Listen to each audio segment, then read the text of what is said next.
Good morning everyone, आप सभी लोगों का स्वागत है। आज 10 सितंबर है तो DNA daily news paper analysis में हम लोग देखेंगे दैनिक जागरण राष्ट्रीय संस्करण और जनसत्ता में प्रीलिम्स, मेंस और इंटरव्यू ओरिएंट न्यूज़ के साथ साथ निबंध के कौन कौन से शीर्षक शामिल हैं जो आप लोग के लिए यूपीएससी के साथ साथ पीसीएस अगर दे रहे हैं, जिसमें हम बात करते हैं बीपीएससी की, यूपी पीसीएस की, एमपी पीसीएस की, RAS Rajasthan PCS, Chhattisgarh PCS जैसे हिंदी स्टेट पीसीएस, उसमें करेंट अफेयर्स को लेकर जो आप लोगों को इश्यू होता है उसकी समस्याओं का निदान किया जाता है। तो लगातार हम बने हुए हैं चीज़ों को समझाने के लिए। तो आगे बढ़ते हैं, देखते हैं डिस्कशन टॉपिक क्या है आज का, जो बहुत ही महत्वपूर्ण आप लोगों के लिए सामने है। ये आने वाले जो भी एग्ज़ाम है, हालिया एग्ज़ाम जिसमें इंटरव्यू की बात हो रही है, तो उसमें यह इंपॉर्टेंट टॉपिक काम देगा। जैसे भारत और अमेरिकी सेना का संयुक्त युद्धाभ्यास कराया जा रहा है, तो इसके संदर्भ में कुछ पीटी फैक्ट देखेंगे। यानिक सिनर ने टेलर फ्रिट्ज को हराकर अमेरिकी ओपन खिताब को जीता है, तो इसके संदर्भ में न्यूज़ को कवर करेंगे। हालांकि इस पर मैंने कल भी न्यूज़ अपडेट कर दिया था। और भारत यूएई ने ऊर्जा सहयोग बढ़ाने के लिए 4 समझौते किए हैं, जो खाड़ी देशों के साथ जो बदलते रिश्ते उसमें एक महत्वपूर्ण समझौते के तौर पर काम करेगा। फिर उसके बाद खाड़ी देशों के साथ संबंधों को मजबूत बनाने के लिए भारत सरकार की नई पहल स्टार्ट की गई है। तो यह संबंध कैसे मजबूत होगा, कौन कौन से संबंधों को बढ़ावा देने की रणनीति तय की जाएगी, इसके संबंध में हम चर्चा करेंगे। साथ ही देखेंगे खाड़ी देश कौन है, खाड़ी देश सहयोग परिषद क्या है, भारत में विदेश नीति में परिवर्तन के कारण क्या है और संबंधों के बदलाव के कारक क्या है। जो खाड़ी देशों की बात है, उसके साथ हमारे रिश्ते जैसे हैं बदले हैं, पूर्व के जो रिश्ते थे, वर्तमान में जो रिश्ते हैं वो कैसे परिवर्तित हो रहे हैं, कारक उनके क्या हैं, इनके सारे संदर्भों को हम समझेंगे।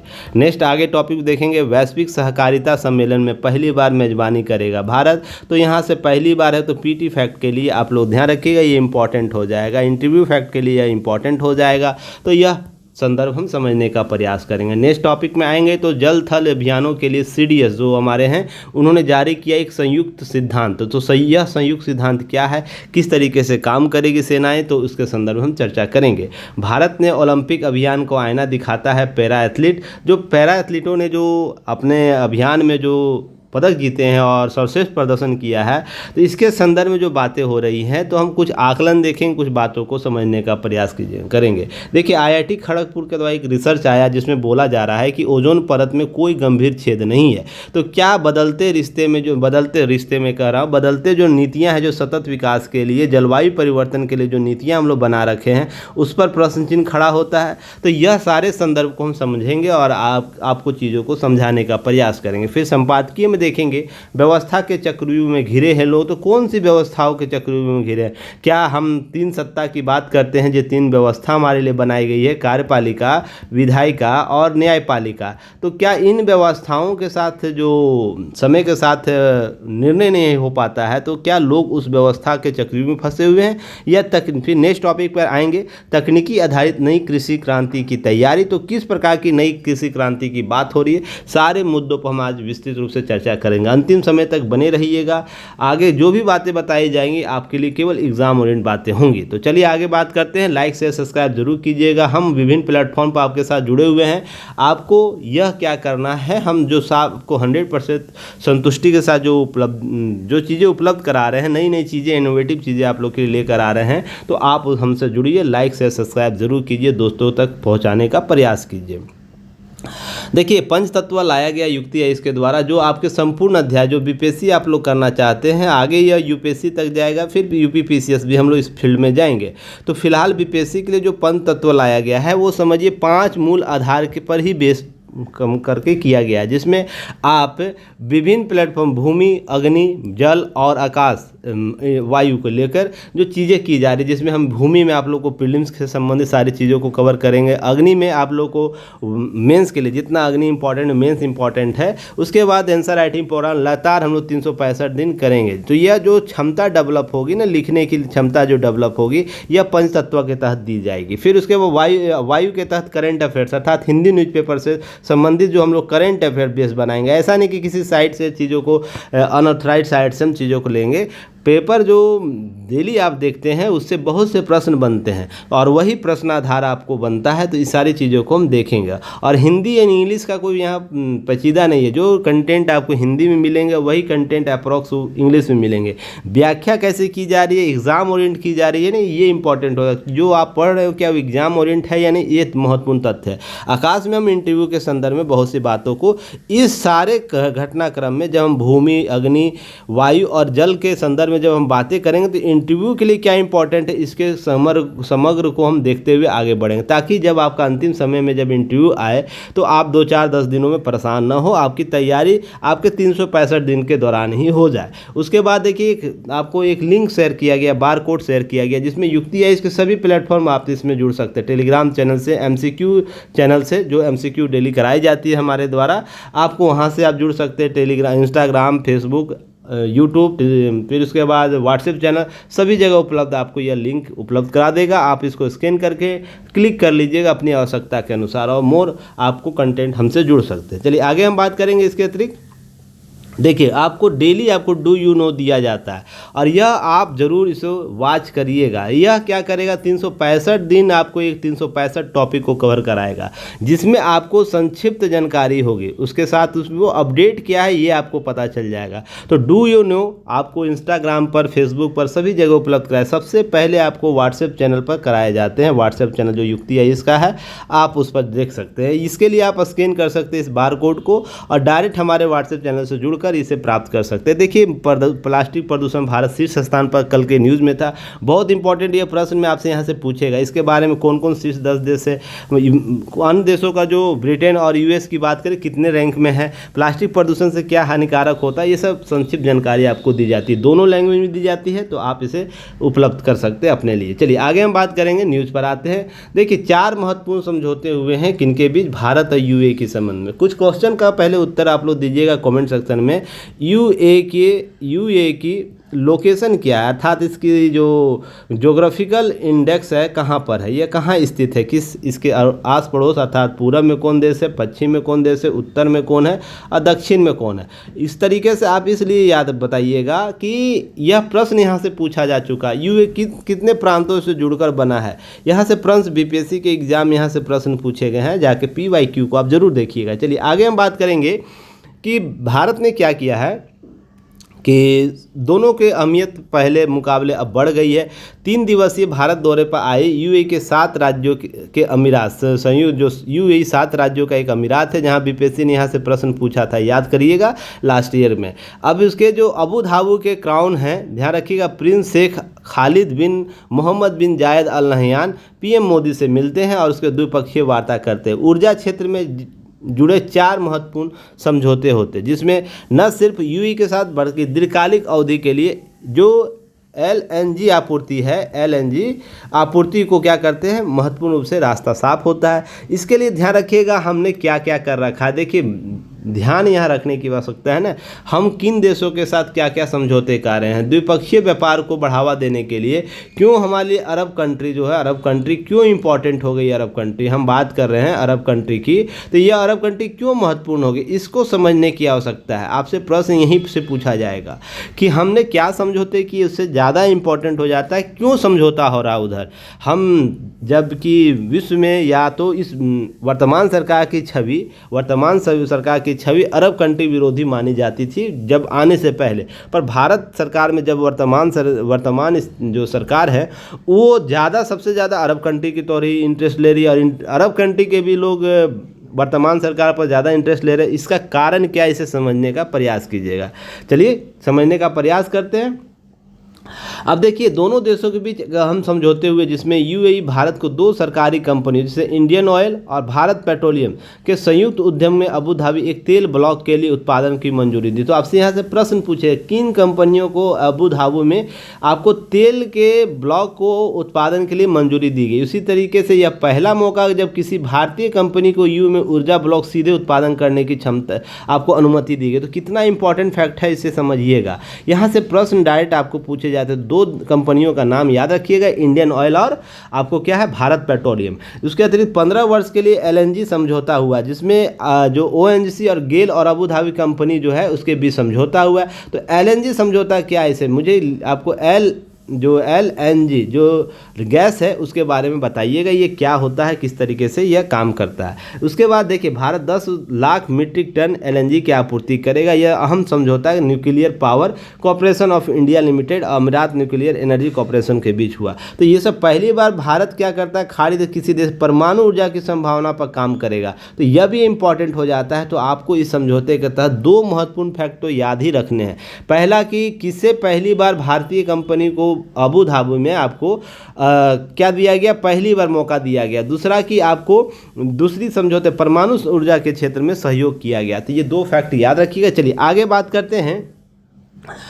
चलिए उससे पहले कुछ फैक्ट है, जैसे कौन पहले आया था। इससे पहले 1992 में क्राउन प्रिंस के दादा जो थे वो भी आए थे भारत में, 2016 में उनके पिता भी आए। तो इस तरीके से याद रखना है। चलिए आगे हम बात करेंगे, कुछ फैक्ट को समझने का प्रयास। देखिए भारत इसके साथ क्या कर रहा है, खाड़ी देशों के साथ संबंधों को मजबूत करने के लिए क्या कर रहा है कि नई पहल की। जो खाड़ी का सहयोग परिषद है ना, खाड़ी सहयोग परिषद, उसके विदेश मंत्रियों की पहली बैठक आयोजित की गई और प्रत्येक वर्ष अब आयोजित की जाएगी, जिससे हम भारत के साथ जो खाड़ी देश है ना, खाड़ी देश है, उसके संबंधों को हम बेहतर कर सके। ये बात समझिएगा। ये खाड़ी देश है जिसमें 8 महत्वपूर्ण देश होते हैं। फारस की खाड़ी के साथ जुड़ा हुआ जो देश है वो फारस आपको खाड़ी देश कहलाता है। अब ध्यान रखिएगा, इन 8 देशों में से जो 6 जो परिषद के सदस्य हैं, खाड़ी सहयोग परिषद, उनके साथ भारत क्या करेगा, बेहतर संबंधों के लिए उनकी विदेश मंत्री उनकी वार्षिक बैठक अब आयोजित की जाएगी। यह जो होगा आपसी संबंधों को हम और बेहतर करेंगे, द्विपक्षीय संबंधों को और बेहतर करेंगे, बहुपक्षीय संबंधों को और बेहतर करने का प्रयास करेंगे।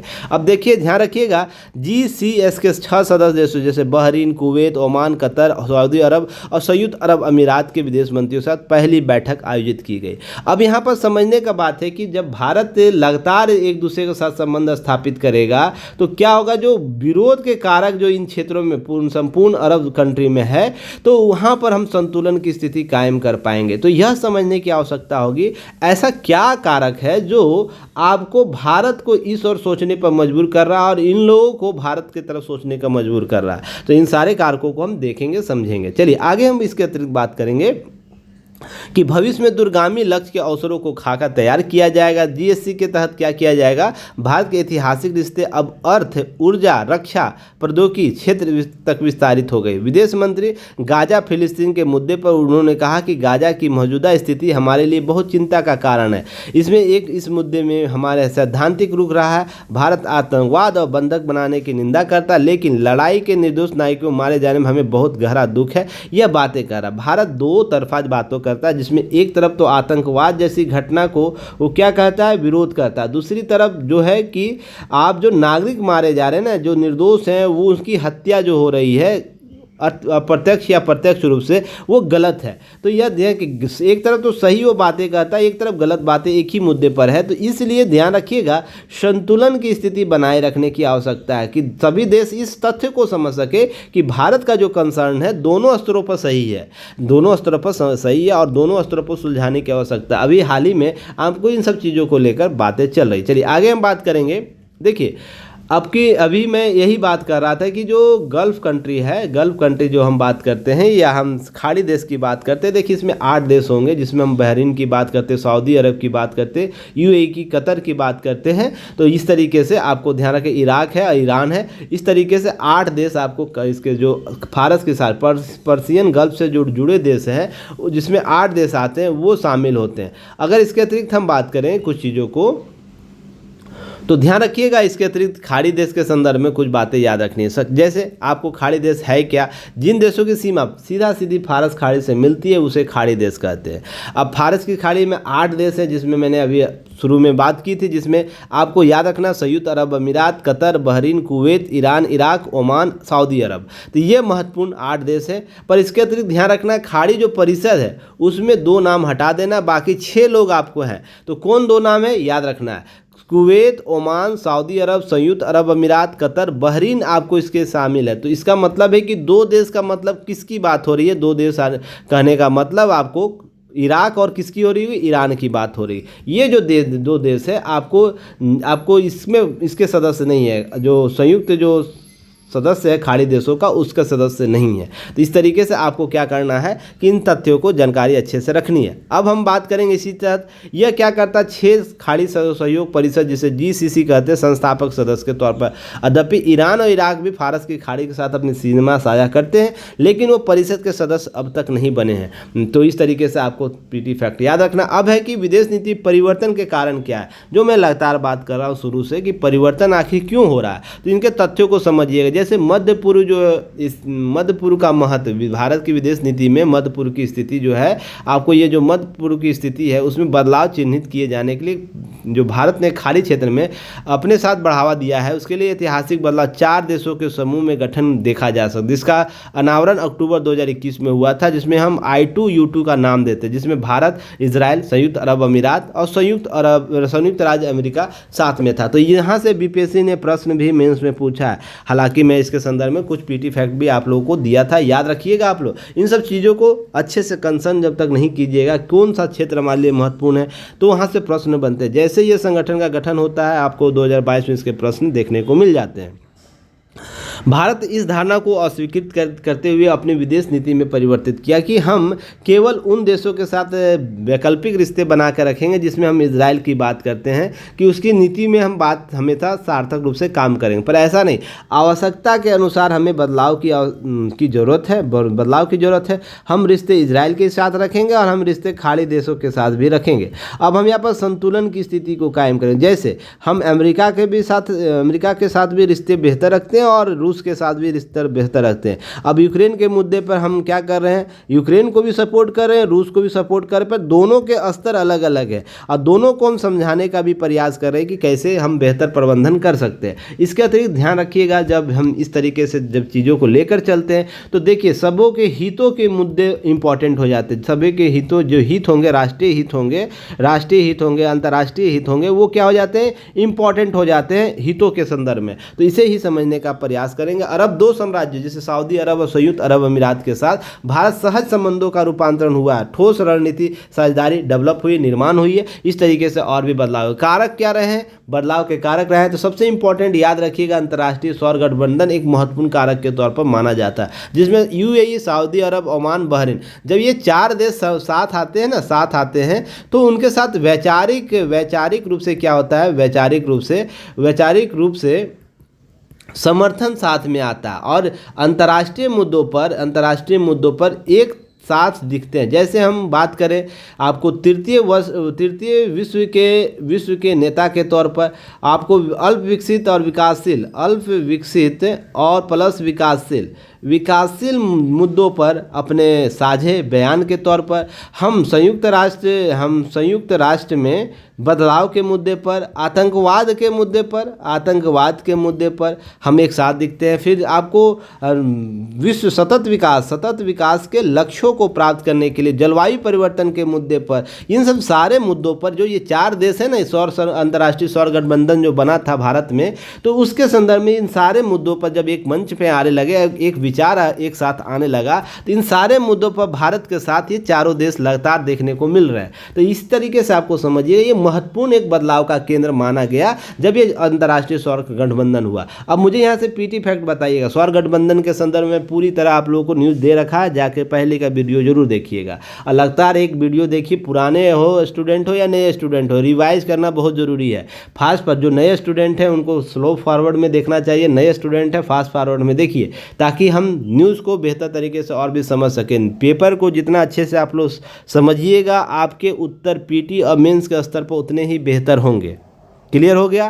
तो यहाँ पर समझिएगा, अंतर्राष्ट्रीय सौर गठबंधन PT फैक्ट मुझे बताइए, इसकी स्थापना कब होती है, इसका मुख्यालय कहाँ है, फिर उसके बाद वर्तमान इसके निदेशक कौन है, फिर इसके सदस्य देश कौन है, और वर्तमान में कुल सदस्य देश कितने हैं, और जो एग्रीमेंट को क्या किए हैं, रेक्टिफाई किए, वो कितने देश है। तो इस तरीके से आपको क्या करना है, सारे फीट इफेक्ट बता देना है। चलिए आगे हम बात करेंगे।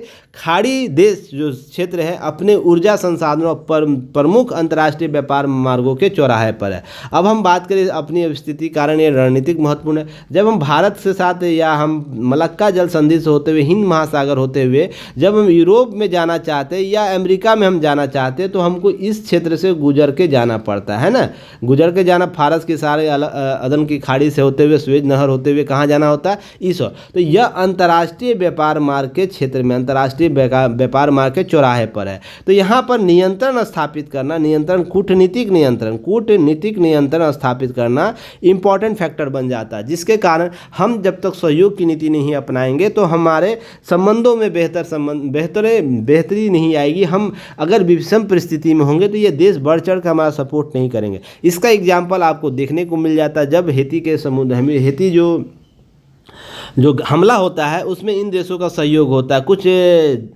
कुछ भी इम्पोर्टेंस एग्रीमेंट होगा, इन देशों का सहयोग आपको देखने को मिल जाएगा। तो चलिए इस तरीके से यह महत्वपूर्ण होता है। भू राजनीतिक प्रतिद्वंद्विता और संघर्ष, देखिए ध्यान रखिएगा, ईरान और सऊदी अरब प्रतिद्वंद्विता, अमन गृह युद्ध, कतर का राजनीतिक खाड़ी संकट खाड़ी देशों के साथ भारत के संबंधों को प्रभावित करते रहे हैं। ध्यान रखिएगा, जब भी बात होती है ईरान सऊदी अरब का प्रतिद्वंद्विता वहाँ पर देखने को मिलती है, शिया सुन्नी की बात हो जाती है। यमन में गृह युद्ध के कारण देखने को मिल गए थे। कतर का राजनीतिक खाड़ी संकट भी आपको देखने को मिला, जिसके कारण जो भू राजनीति या क्षेत्र जो है ना, पूरा डिस्प्यूट क्षेत्र है। जब हम बात करते हैं फारस की खाड़ी या पूरे अरब की हम बात करें ना, अरब देश जैसे अभी इजराइल का मुद्दा आपको देखने को मिल रहा है, तो यह पूरा क्षेत्र है ना, हमेशा प्रतिद्वंद्विता का संघर्ष का क्षेत्र है, जिसमें एक लोकतांत्रिक देश जो भारत है जो वसुधैव कुटुंबकम की बात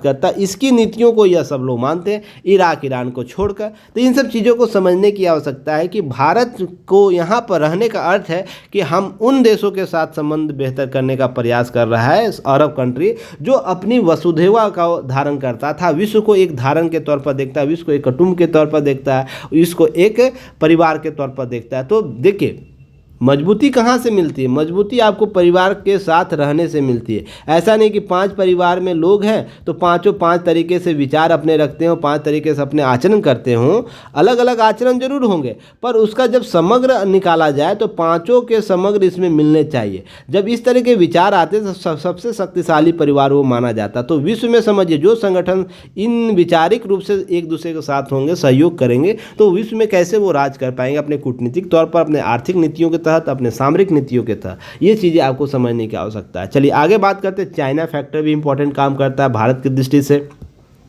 देखिए चीन भू राजनीति के महत्वपूर्ण एक खिलाड़ी के तौर पर उभरा है। इस क्षेत्र में राजनयिक और राजनीतिक प्रभावों के कारण वृद्धि हुई। जो अरब कंट्री की बात हो रही है इसमें चीनी खाड़ी देश प्रमुख बाहरी अभिकर्ता के रूप में अमेरिका की प्रतिस्पर्धा कर सकने की स्थिति में भी नहीं पहुंचा। इस प्रकार खाड़ी देशों अपने संबंधों को बढ़ावा देने के लिए भारत को भी अमेरिका के अत्यधिक निर्भर बनाता है। तो इस तरीके से जो चाइनीज फैक्टर है, जो 3 ट्रायंगल पर काम कर रहा है चाइनीज फैक्टर, जहाँ अरब कंट्री की हम बात कर ले, अरब कंट्री खाड़ी देशों की या अरब कंट्री की हम पूरा संपूर्ण। तो यहाँ पर चाइना फैक्टर क्या कर रहा है, इन्वेस्टमेंट कर रहा है, निवेश कर रहा है, निवेश के साथ साथ वो आपूर्ति करना चाह रहा है, सस्ते दामों पर लोगों को उपलब्ध करा रहा है। साथ ही अमेरिकी नीति इस और जब विपरीत होती है तो चाइना उस पर हावी होता है, चाइना सहयोग करने लगती है, भारत इसके बीच अंतर संबंधों को स्थापित करना चाहता है। या सीपेक की हम बात करें जैसे पाकिस्तान से वो सीपेक ले जाना चाहता है, वैसे इन देशों से अबोर परियोजना, वन बेल्ट वन इनिशिएटिव के तहत जो वन कॉन्सेप्ट लेकर वो आया है, तो इन सभी देशों को वो क्या किया, प्रभावित करना चाहा है। तो यह कहीं ना कहीं क्या होता है, चाइना फैक्टर इंपॉर्टेंट फैक्टर के तौर पर काम करता है। नेक्स्ट के तौर पर जब हम द्विपक्षीय आर्थिक सहयोग ढांचे की स्थापना की बात करते हैं, तो जैसे मुक्त व्यापार समझौते FTA हम कर रखे हैं, तहजीब सब व्यापार समझौते जो PTA के तौर पर हम करते हैं, सुगम व्यापार, निवेश प्रवाह की सुविधा प्रदान कर रहे हैं एक दूसरे को, तो यह कहीं ना कहीं संबंधों को और भी बेहतर करता है। भारत जीसीसी मुक्त व्यापार समझौते के तहत बातचीत का अंतिम रूप से देने के लिए भारत को सक्रिय प्रयास करना चाहिए, जिसमें हम खाड़ी देशों के साथ जो 6 देश हैं जो जीसीसी का सदस्य है उनके साथ हम और भी बेहतर संबंध स्थापित करें। वहीं भारत ने संयुक्त अरब अमीरात के साथ सीपा कर रखा है, हस्ताक्षर किया है। अन्य खाड़ी देशों के साथ इस तरह के समझौते पर हस्ताक्षर करने के लिए भारत अपने व्यापार में विविधता लाने में मदद मिलेगी। तो क्या है कि ये सब कारक जो है हम समझौते करें, आर्थिक नीतियों को बदलाव करने की बात कर रहे हैं, कहीं ना कहीं हम एक दूसरे के साथ संबंध बेहतर कर रहे हैं। सांस्कृतिक संबंधों को बढ़ावा देने के लिए सिस्टर सिटी कॉन्सेप्ट को लेकर आए हैं, तो यह कहीं ना कहीं सांस्कृतिक विविधता को भी एक साथ लाने का प्रयास किया जाए। दोनों देश यानी जो खाड़ी देशों के देश हैं उनके साथ भी, और जो जीसीसी के सदस्य उनके साथ भी हमने सिस्टर सिटी को डेवलप किया, जो सांस्कृतिक विविधता को बढ़ावा देगा। एक नई कूटनीतिक आयाम के तौर पर सिस्टर सिटी को देखा जाता है। तो इस तरीके से हम सहयोग के बदलाव के पक्ष में देख रहे हैं। तो चलिए, क्वेश्चन आज का है, सॉरी यहाँ कुछ एरर हो गया, इसको ठीक कर लेने की आवश्यकता है। यहाँ 10 सितंबर कर लेना है, ठीक है ना। चलिए, इसको ठीक करने की आवश्यकता है। चलिए क्वेश्चन देखते आज। क्वेश्चन यह है कि बदलती भू राजनीति अर्थव्यवस्थाओं के ने भारत और खाड़ी देशों को करीब लाने का प्रयास किया। बदलती भू राजनीति आवश्यकता समझिएगा, जो मैंने अभी चर्चा किया। इस संबंध में तर्क संगत नीतियों की चर्चा करें। जो तर्क संगत नीतियां अपनाई जा रही है उसकी चर्चा करने की बात की जा रही है। शब्द सीमा आपको 250 है, तो इसको आप लोग को क्या करना है, लिख कर आपको युक्ति है इसके जो ऐप है, ऐप जो लोगों नहीं डाउनलोड किए वो डाउनलोड कर लेंगे। जिनका डाउनलोड उनको पता है, ऐप के चैट बॉक्स में जो आपको बनाया गया है हिंदी न्यूज़पेपर एनालिसिस का, जो बैच परचेज करते हैं उनको उपलब्ध हो जाता है। डेली आप आंसर राइटिंग कर सकते हैं। देखिए, जब तक आप पे नहीं कीजिएगा, बहुत ही न्यूनतम फी रखा गया, 599 रुपया फ़ी रखा गया। इससे सस्ता तो दुनिया में कुछ हो ही नहीं सकता है। 1 साल तक आपको आंसर राइटिंग कराया जाएगा, उसके लिए कंटेंट दिए जाएंगे, लगातार प्रयास किया जा रहा है। तो आप लोग जब सफलता लेनी है मुख्य परीक्षा में ना, तो आपको क्या करना है, इस बैच से जरूर जुड़ना चाहिए। मुझे जहाँ तक लगता है, पर आपकी अपनी अपनी बौद्धिक क्षमता है, आपकी आवश्यकता के अनुसार आप काम कीजिए। पर अगर आपको सिलेक्शन लेना है यूपीएससी में या पीसीएस में, पीसीएस की बात करें किसी भी पीसीएस में, तो आपको आंसर राइटिंग 365 दिन करने की आवश्यकता है। और एग्ज़ाम के आसपास क्या है, आपको 6 घंटे का मेन आंसर राइटिंग करना होगा। अगर ये क्षमता डेवलप करना है तो आपको जो लगातार न्यूज़पेपर एनालिसिस कराया जा रहा है उसमें ज़रूर शामिल होना चाहिए, जिसमें हम prelims mains interview oriented news को देते हैं, पॉइंट को देते हैं। जल्द ही हम लोग लाइव डिस्कशन पर आएंगे, किस में, आपको आंसर राइटिंग प्रोग्राम का, आपको यूट्यूब पर। उसके बाद पीडीएफ की पॉइंट के तौर पर दिया जाता है, तो आप इसे प्राप्त कर सकते हैं। केवल अफोर्डेबल प्राइस है, जो 599 रुपया में इसे प्राप्त कर सकते हैं, आप इसे ले सकते हैं। तो यह आपको क्या करेगा, मुख्य परीक्षा में क्या करना है, मुख्य परीक्षा में महत्वपूर्ण एक पड़ाव के तौर पर देखा जाता है। कोई भी सिविल सर्विस एग्जाम आप दे रहे हैं, उसमें वैचारिक मतों के साथ साथ लेखन क्षमता को आंका जाता है, सफलता में महत्वपूर्ण आयाम के तौर पर काम करता है। इसकी पूर्ति के लिए युक्ति है आपके लिए लगातार newspaper analysis answer writing program चला रहा है, तो जिसके तहत क्या करें, आप सभी लिखने की क्षमता विकसित हो। मूल मकसद यही है, क्षमता जब तक विकसित नहीं होगी तब तक आप संसाधनों का बेहतर उपयोग नहीं कर पाएंगे। नहीं तो आपके पास कंटेंट तो बहुत होंगे, पीडीएफ आपके पास बहुत होंगे, पर लिखने के लिए जब बैठाया जाए, यूपीएससी में 6 घंटे, पीसीएस जो कुछ पीसीएस से 6 घंटे वो भी बैठा रहे हैं, तो आप वहाँ पर टाई फिस हो जाइए, 2 घंटे भी ना लिख पाए तो आप ऐसे ही बाहर हो जाएंगे। तो 365 दिन मेहनत करने से क्या फ़ायदा। सीधा सा लॉजिक जानिए, इधर उधर की बातें नहीं कीजिए। और जितना दूर भागिएगा, जितना डरिएगा, कुछ भी लिखने की शुरुआत कीजिए। एक दिन समय ऐसा आएगा, 1 महीने 1.5 महीने के बाद आप परफेक्ट होना शुरू हो जाइएगा। घड़ा एक दिन में जो बनाता है ना, आपको जो कुम्हार, वो एक दिन उसकी कला का पहचान नहीं होता, वो लगातार लगे रहता है तो एक सुंदर सा घड़ा वो बना पाता है, ठीक है ना। तो आपको यही करना है कि आप जब तक लगातार प्रयास नहीं कीजिएगा, सफलता आपके करीब नहीं होगी। और यह आपको बैच ज्वाइन करने के लिए 2 लिंक उपलब्ध कराए गए, वेबसाइट लिंक आप उससे ज्वाइन कर सकते हैं, ऐप लिंक वहां से ज्वाइन कर सकते हैं। या युक्ति है, इस पर टाइप कीजिएगा, या इस दिए गए नंबर पर आप कॉल कर सकते हैं, जिसके माध्यम से आप चीज़ों को उपलब्ध करा दिया जाएगा। चलिए आगे बात करें। बैच 2 चल रहे हैं, 70 बीपीएससी के लिए और 71 बीपीएससी के लिए। तो आप और डेली 50 एमसीक्यू भी अलग से, 30 पहले कराया जाता था, अब 20 बढ़ाया जाएगा। तो 50 एमसीक्यू अब डेली कराया जाएगा। जाएगा, कुछ ही दिनों से स्टार्ट हो जाएगा, मंडे से आपको स्टार्ट हो जाएगा। तो आप लगातार 50 MCQ इससे तहत कर सकते हैं। तो आपको क्या करना है, जब तक UPI से नहीं जुड़िएगा परफेक्ट, और क्वेश्चन का स्तर एरा गेरा नहीं होता है कि वन लाइनर आपको क्वेश्चन थमा दिया जाएगा। क्वेश्चन वो होगा या तो PYQ में वो क्वेश्चन, किसी में UPSC हो, BPSC हो, UP PCS, MP PCS, RAS, फिर छत्तीसगढ़ हरियाणा PCS, फिर उसके बाद आपको हिमाचल प्रदेश असम PCS के जो एग्ज़ाम हुए हैं वहाँ से प्रश्न पूछे जाएंगे। जो आपको ध्यान रखिएगा, जो कंटेंट दिया जाता है पूरी तरह सिविल सर्विस परीक्षा के पर आधारित पैटर्न के आधार पर दिया जाता है। क्लियर है? चलिए आगे हम बात करेंगे।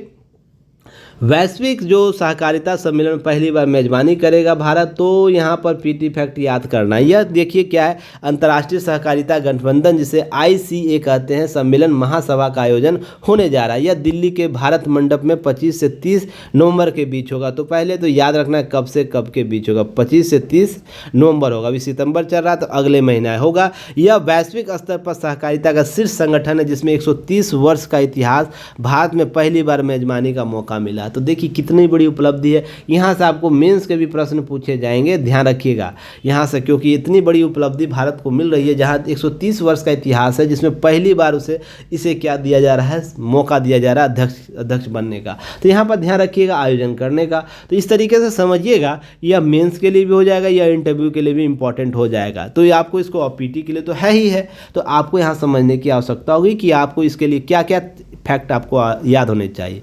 अब इस दौरान अंतर्राष्ट्रीय सहकारिता वर्ष 2025 की भी आधिकारिक शुरुआत होगी। यह कार्बन उत्सर्जन पर भरपाई के लिए 10,000 पीपल पौधे लगाए जाएंगे। कार्यक्रम की अध्यक्षता सहकारिता गृह मंत्री अमित शाह करेंगे। तो कौन करेंगे यह भी याद रखना है, अमित शाह जी के द्वारा इसकी अध्यक्षता की जाएगी। अब है कि इसके लिए आपको जो ICA के महानिदेशक है जेरोन डगलस, सहकारिता सचिव जो डॉक्टर आशीष कुमार भूटानी है, IFFCO के प्रबंधक डॉक्टर अजय कुमार माथन ने ये सब लोग संयुक्त प्रेस कॉन्फ्रेंस में बताया। तो ध्यान रखिएगा, सहकारिता जो सम्मेलन है, वैश्विक सहकारिता सम्मेलन के महानिदेशक कौन है, जेरोन डगलस। तो इनका नाम याद रखना है, ये सब PT फैक्ट आपको याद रखनी है। चलिए आगे हम बात करेंगे।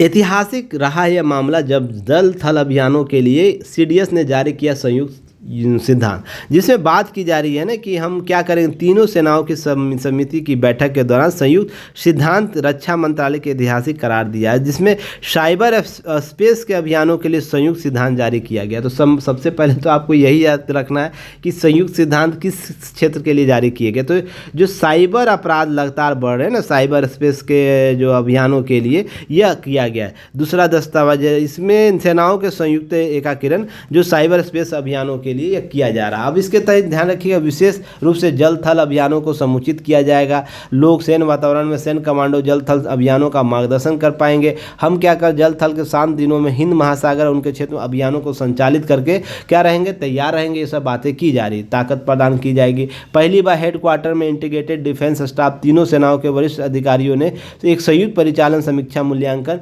कार्यक्रम को आयोजित किया था, जिसके तहत यह क्या हो गया, यह कार्यक्रम सोमवार को नई दिल्ली में शुरू हुआ और 13 सितंबर तक चलेगा, जिसमें हम 5 डेवलपमेंट कम कोऑपरेटिव प्रोग्राम तीनों सेनाओं की तरफ की जाएगी। कुल मिलाकर बात है कि साइबर स्पेस अभियान जो हमारे द्वारा चलाए जाएंगे, हम लोग को रोकने के लिए तीनों जो जल और थल सेना क्या करेगी, संयुक्त रूप से काम करेगी। तो आपको इसके लिए आपको चीज़ों को समझने की आवश्यकता है। चलिए आगे हम बात करेंगे।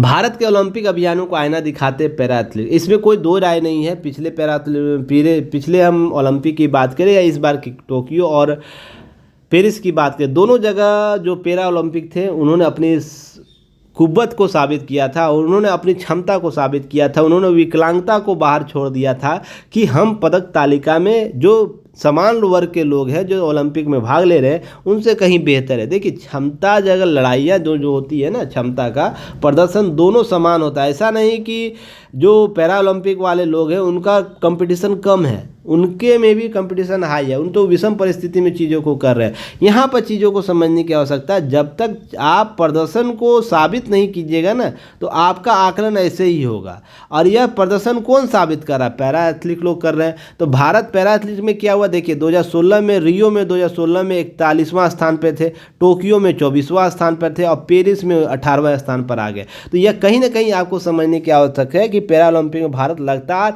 आपको ग्रोथ कर रहा है और बेहतर प्रदर्शन कर रहा है, अपने सर्वोच्च स्तर पर आ रहा है। तो यह पहली बार हुआ है कि पैरा ओलंपिक में भारत अंडर 20 के अंदर भी आया। इस तरीके से आपको समझने की आवश्यकता है। पैरा ओलंपिक में हम बात, पेरिस पैरा ओलंपिक में एथलीट 84 गए थे, पदक 29 आए जिसमें स्वर्ण 7 है। तो इसका रेशियो अनुपात भी देखिएगा तो बेहतर है। वहीं हम बात करें पेरिस ओलंपिक में 71वें स्थान पर रहा जो समान वर्ग के लिए होता है, जिसमें 117 लोग गए थे, 6 पदक जीते थे और उसमें स्वर्ण एक भी नहीं था। तो आप समझ सकते हैं कि किस तरीके से हमने आप चीज़ों को डिफाइन करना, हमको कार्य करना, अपनी क्षमताओं को विकसित करने की बात करें। ओलंपिक और पैरा ओलंपिक की तुलना हम करें तो ओलंपिक और पैरा ओलंपिक में कुल खेल गए 22 खेल, स्वर्ण पदक 329 था, 549 था।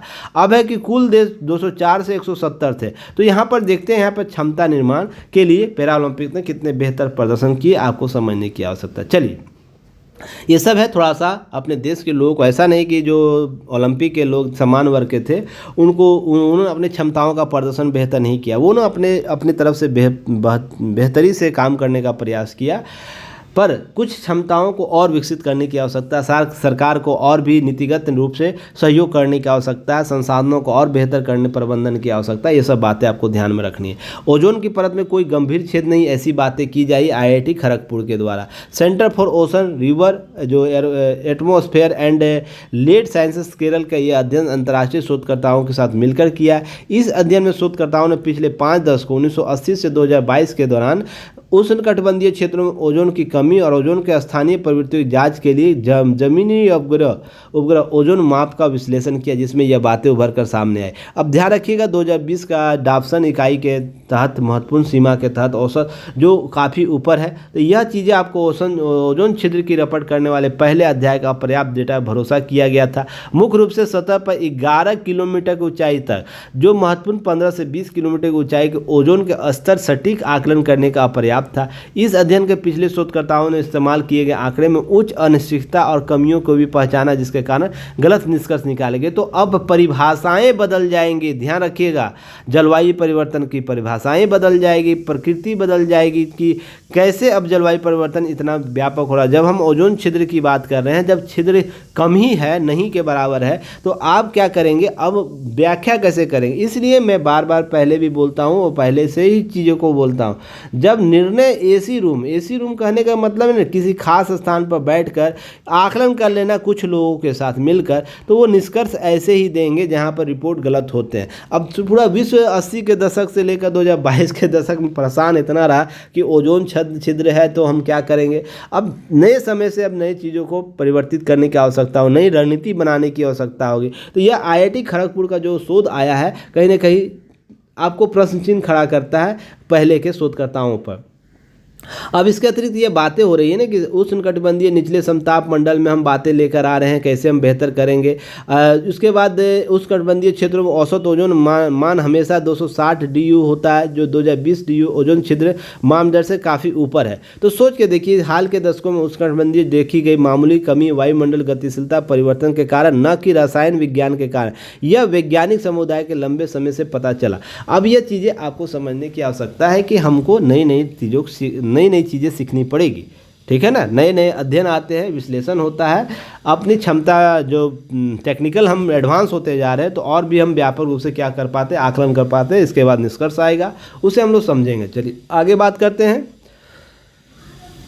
सॉरी, अब बीकानेर में भारत और अमेरिका का संयुक्त सेना अभ्यास शुरू होगा। अब मैंने कुछ दिन पहले इसी वीक में मैंने आप लोगों को क्या दिया था, भारत के जितने भी 2024 में आपको अभ्यास हुए हैं जिन जिन देशों के साथ, उसका लिस्ट दिया था।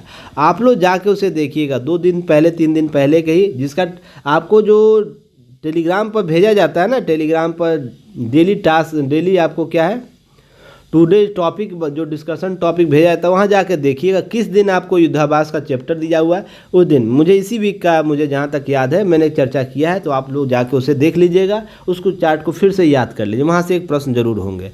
अब इसके बारे में कल ही मैंने चर्चा कर रखा है, यानिक सिनर टेलर फ्रिजर ने को हराकर यूएस ओपन का खिताब जीतेगा। जो लोग नहीं देखे थे कल का वीडियो, जाके कल का वीडियो देख लीजिए। हमने सभी जो ग्रैंड स्लैम है सभी के बारे में चर्चा करें, चारों ग्रैंड स्लैम के बारे में चर्चा कर रखा है, वो क्या क्या किस कोर्ट पर खेला जाता है, कौन सबसे पहले आया, किस विजेता क्या चारों का में वर्ष 2024 में विजेता क्या चारों ग्रैंड स्लैम के, एकल पुरुष का, एकल महिला का, एकल उप विजेता का, महिला उप विजेता का, तो सभी की चर्चा कर रखा कल का वीडियो में, जाके उसे कल जाके देख लीजिएगा, कल ही का वीडियो है। तो चलिए आगे हम बात करेंगे। व्यवस्थाओं के चक्रों में घिरे हैं लोग, तो कैसी व्यवस्था की बात हो रही है, सबसे पहले इसे समझिएगा।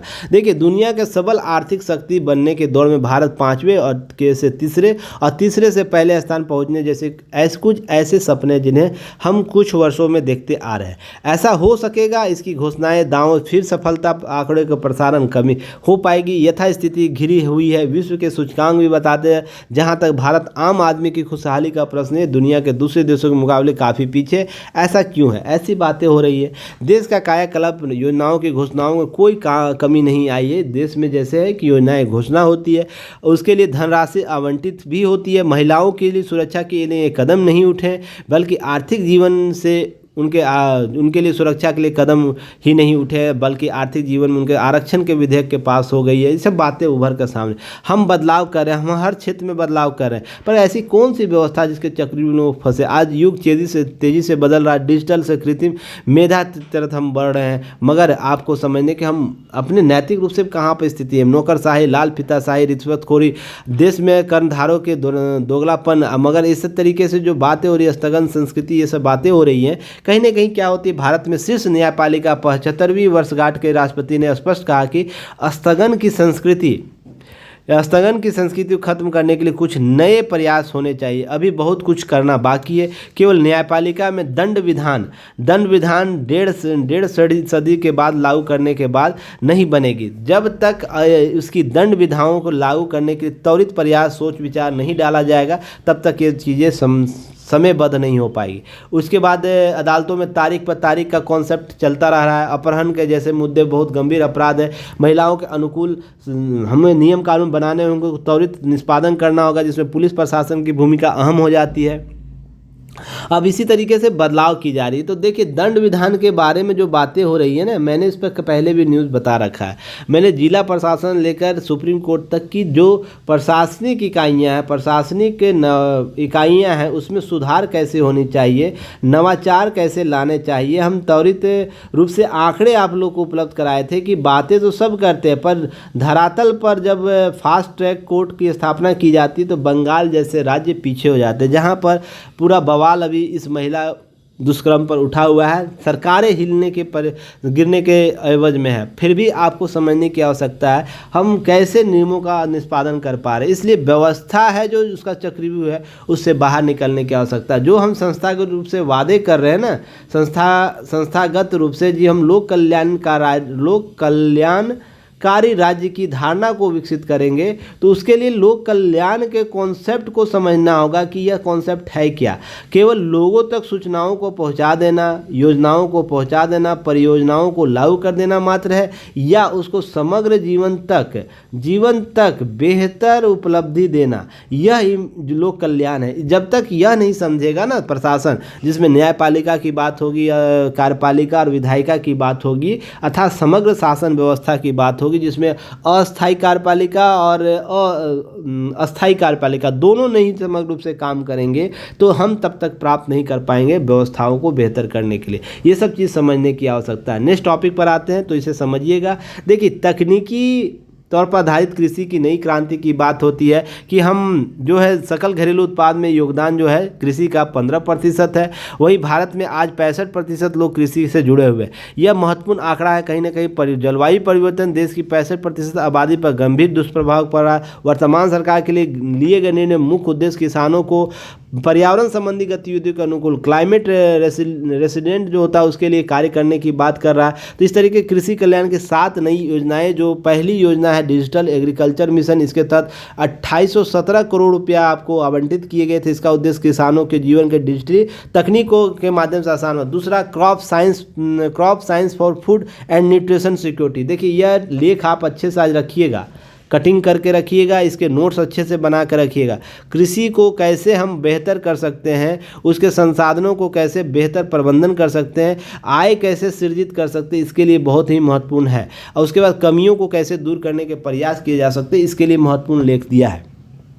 इसी तरह दूसरा याद रखना है crop science for food and nutrition security, जिसके तहत 3979 करोड़ रुपये आवंटित की, जिसका उद्देश्य क्या है, कृषि विज्ञान खाद्य सुरक्षा पर केंद्रित। तीसरा एग्रीकल्चर एजुकेशन एंड मैनेजमेंट, जिसके लिए 2300 करोड़ रुपये आवंटित किए गए हैं, जिसे कृषि शिक्षा सामाजिक विज्ञान मजबूती दे। चौथा योजना है sustainable live stock health and production, जिसमें 1702 करोड़ रुपया बजट आवंटित किया गया। इसके द्वारा कृषि क्षेत्र में पशुधन और उसके उत्पादन गुणवत्ता और उत्पादन को बढ़ावा देना है। इस तरीके के हिसाब से पांचवी क्या है, sustainable development of horticulture and, इसके तहत 860 करोड़ रुपये का फंडिंग किया है। बागवानी क्षेत्र में व्यापक परिवर्तन की बात की जाती है। छठी योजना जिसके तहत कृषि विज्ञान केंद्रों की अधिक मजबूत करना, जिसके लिए 1202 करोड़ रुपये आवंटित किए गए। सातवां नेचुरल रिसोर्स मैनेजमेंट, जिसके तहत 1115 करोड़ रुपये आवंटित किए गए। तो देखिए इस तरीके 7 योजनाओं का नाम याद रखना है आप लोगों को, दम याद करके रख लीजिए, कमेंट सेक्शन में इसको लिख के भेज दीजिएगा और कहीं भी लिखिएगा, इसको अच्छे से लिख लेना।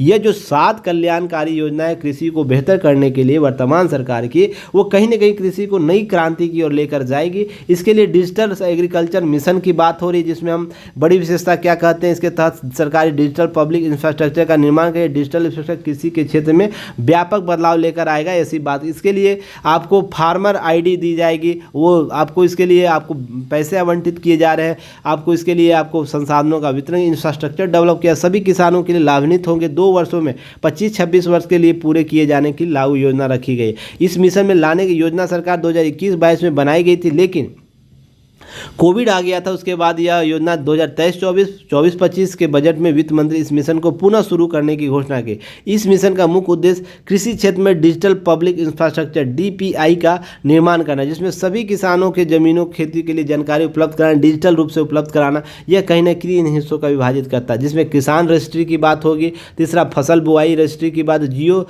रेफरेंस रूरल मैप की बात होगी। तो कहीं ना कहीं क्या कर पाएंगे, नए हम क्रांति की ओर आ पाएंगे, गुणवत्ता युक्त सर्वे कर पाएंगे। इस तरीके से सर्वेक्षण हो पाएगा। आपको सर्वेक्षण पहले पूरा 14.4 करोड़ हेक्टेयर जो भूमि सर्वेक्षण किया जा रहा है, जिसमें 2.9 करोड़ हेक्टेयर भूमि सर्वेक्षण हो सका। इस तरह से हम क्या कर पाएंगे, किसानों के समग्र पहुंच को स्थापित कर, उसके लिए योजनाएं ला पाएंगे, उसके लिए हम और भी बेहतर प्रबंधन कर पाएंगे। तो यह इंफ्रास्ट्रक्चर कृषि को बढ़ावा देगा। तो कुल मिलाकर बात करना है कि हमको जब बात करेंगे कृषि के क्षेत्र में, तो ये 7 योजना का नाम याद रखना है आप लोगों को, और ये 7 योजना ही मूलाधार बनेगा आने वाले कृषि क्रांति का। तो यह कॉन्सेप्ट आपको समझने की आवश्यकता है। चलिए फिर कल न्यू एनालिसिस के साथ मिलेंगे, तब तक के लिए धन्यवाद। जय हिंद।